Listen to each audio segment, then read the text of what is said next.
Hey, welcome back to my channel. I have an interesting find to talk to you about today. This perfume that I have in my hand is from the house of Perris Monte Carlo, and it's called Bergamotto di Calabria. I must say that this is indeed one of the most photorealistic citrus perfume I have ever owned. It's a new find for me and it's a new purchase, and you can see that I have hardly used the juice. But I just wanted to share my initial impression for the first few sprays and a couple of days that I have used this perfume too. And let me tell you, I'm just loving this perfume, especially with the scorching heat outside. This perfume is doing wonders for me. So Bergamot di Calabria. This perfume is from the perfume house Perris Monte Carlo, and it is the part of their Italy collection. As the name suggests, the Calabria is a southern town or a city in Italy, and it's a part of their Italy collection. This perfume was launched somewhere in 2018, and the nose behind this perfume is Luca Maffei. Sorry if I'm butchering this name, and Gina Luca Perez. I believe he's the creative director for this perfume. This is definitely a unisex perfume, and the idea that Gian, Luca, and Maffei had was they wanted to present to the world the bergamot or citruses of Italy in the most original form that they could, and that's how they came up with the idea of this perfume. So how does this perfume smell? If you want to understand this, I would like to take you with me on a journey to Calabria, and just imagine yourself sitting on one of the coasts of the beautiful city of Calabria. It's a hot sunny coast and a hot sunny city. You have these salted ocean breeze just gushing in and passing in through your face, and you are under a tree shade or under the shades of some bushes, which is the orange or Neroli trees.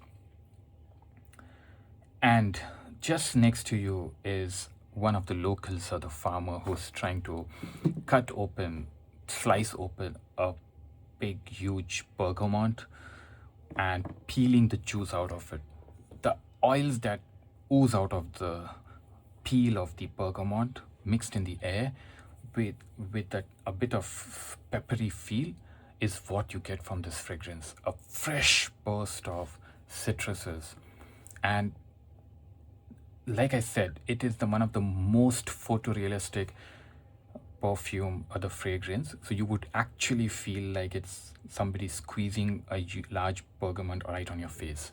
That kind of a feeling. It's definitely not a candy citrus or sweet citrus fragrance. It has that zest, the bitterness, the green, the tangy vibes to it. So that's in a gist what this fragrance smells like.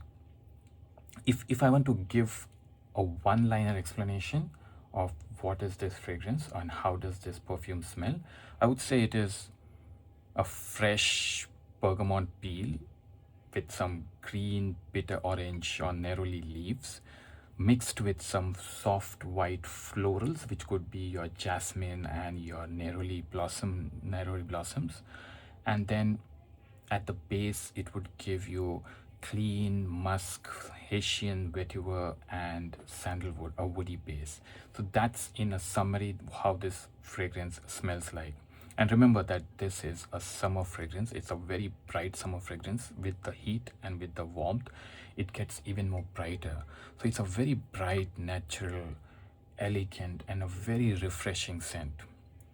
So if I want to talk a bit on the notes, at the top of this you will get bergamot, which in some cases you also find called as sponge bergamot or bergamot sponge. And there's a very interesting story behind this.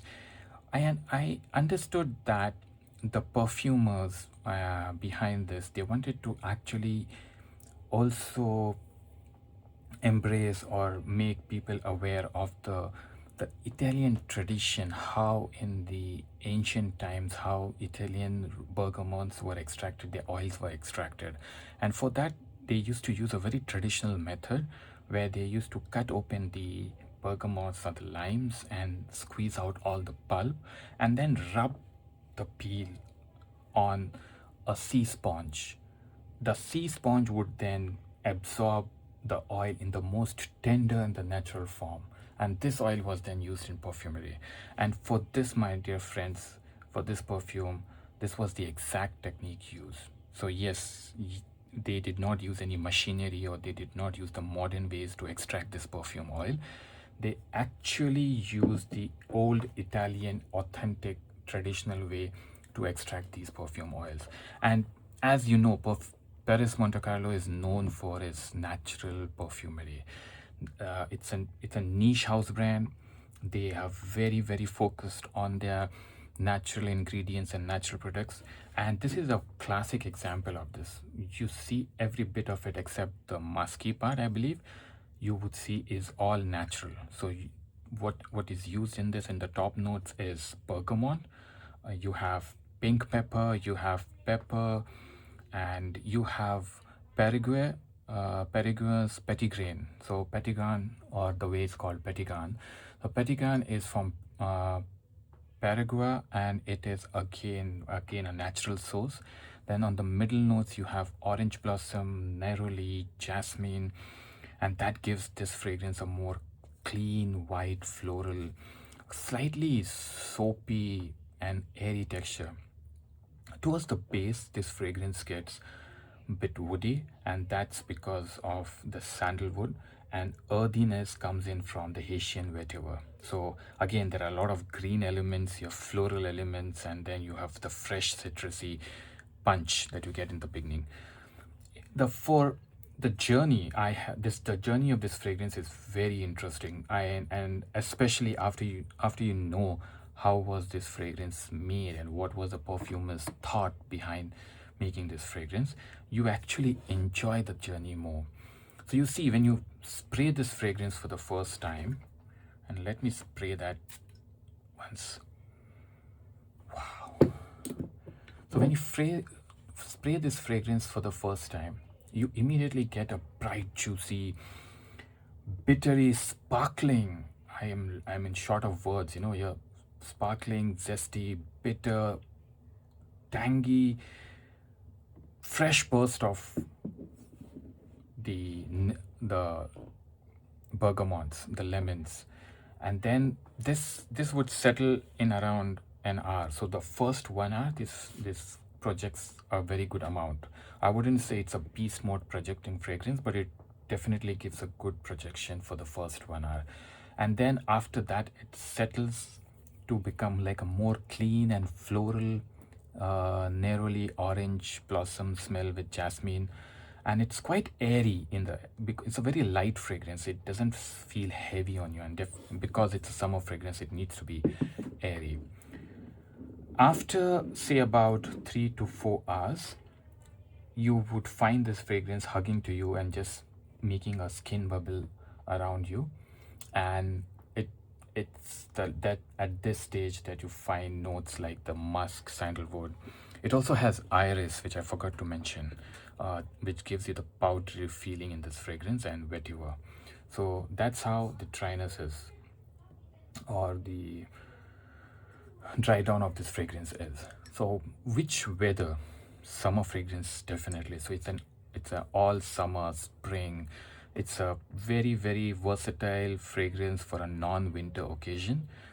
You can use it in summer, springs, hot weathers. You can go along with it in the office, whole day, beaches, holidays. It's a clean, casual dressing fragrance.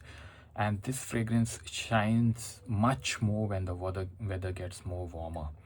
And from the age factor, I believe anybody above 18 can carry this fragrance very well. It's for the younger people, it would be like they can enjoy the fresh summer scent, while the mature people may appreciate how refined and niche quality this perfume is.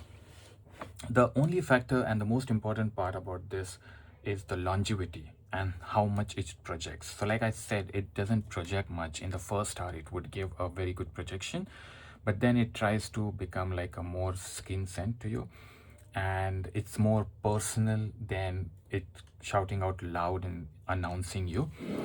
So if you are from somebody who likes to have your name called out and you want to announce yourself before you arrive in a place, and you do not like to repeat spraying your perfume after regular intervals, I believe then this perfume is not for you. This is a very, very natural artistic collection. It is more for enjoying the perfume and the transition and the journey of this perfume. And the most that I got from this is around 4 to 4.5 hours of longevity. After that, it's more of a woody, musky scent that sits along with you. While I definitely spray it again to keep the ball rolling and keep enjoying this fragrance. In my opinion, if you enjoy the scent transition, if you enjoy the quality and authenticity and the artisanal element of the fragrance, this is definitely a worth buy for you. If you feel that no, I need something which is very long lasting and beast mode, I don't think you should go ahead for this. That's all I believe from my side on Bergamotto di Calabria. If you have tried this, do let me know what is your view about this fragrance. Are you planning to buy this fragrance, or would you like to try this fragrance? Do let me know in the comments. I'm happy to read your comments and continue this discussion further. Thank you so much.